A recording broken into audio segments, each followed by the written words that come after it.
بسم اللہ الرحمن الرحیم والصلاۃ والسلام علی سید الانبیاء والمرسلین.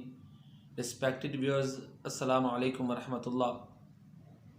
آپ کی خدمت میں ایک بیماری کے حوالے سے اور اس کے علاج کے حوالے سے حاضر ہوا ہوں، اور وہ بیماری پیشاب کا از خود نکل جانا ہے. انوالنٹری یورینیشن، پیشاب کا خود بخود نکل جانا. اس کے کئی اسباب ہیں. اگر تو مثانے اور گردے پر چوٹ کی وجہ سے یہ بیماری شروع ہو تو پھر آرنیکا کو ذہن میں رکھیں،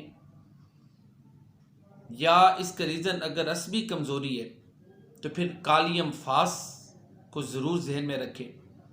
اگر ایسے مریض ہیں جو بوڑھے مرد جو ہیں، ان میں اگر یہ انوالنٹری یورینیشن کا مرض پایا جاتا ہے، خود بخود پیشاب نکل جانے کی بیماری پائی جاتی ہے، تو ڈمیانہ کیو طاقت میں کافی مفید رہتا ہے.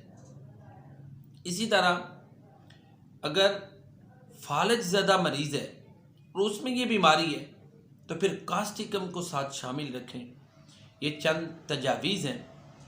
پھر بھی ایک معالج ڈاکٹر جو ہے اس کی مشاورت ضروری ہوتی ہے، اور وہ جو ہے انڈیویجول کیس ٹیکنگ، انفرادی کیس کو لینا اور ایک منفرد اور جداگانہ مریض کی جو علامات ہوتی ہیں ان کو سمجھنا، یہ بھی بڑا ضروری ہوتا ہے.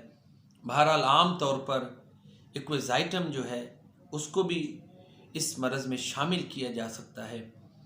تو کوئی بھی ریزن ہے اس کو سامنے رکھیں، اس کے بعد جو ہے وہ ٹریٹمنٹ کریں تو انشاءاللہ اللہ تعالیٰ شفا دیتے ہیں. شفا اللہ کی طرف سے ہے. شافی اللہ کی ذات ہے، کافی اللہ کی ذات ہے. حسبنا اللہ ونعم الوکیل. وَإِذَا مَرِضْتُ فَهُوَ يَشْفِينِ.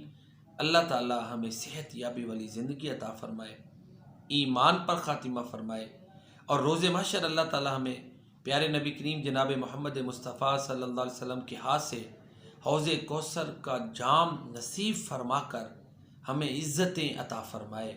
آمین. السلام علیکم ورحمۃ اللہ.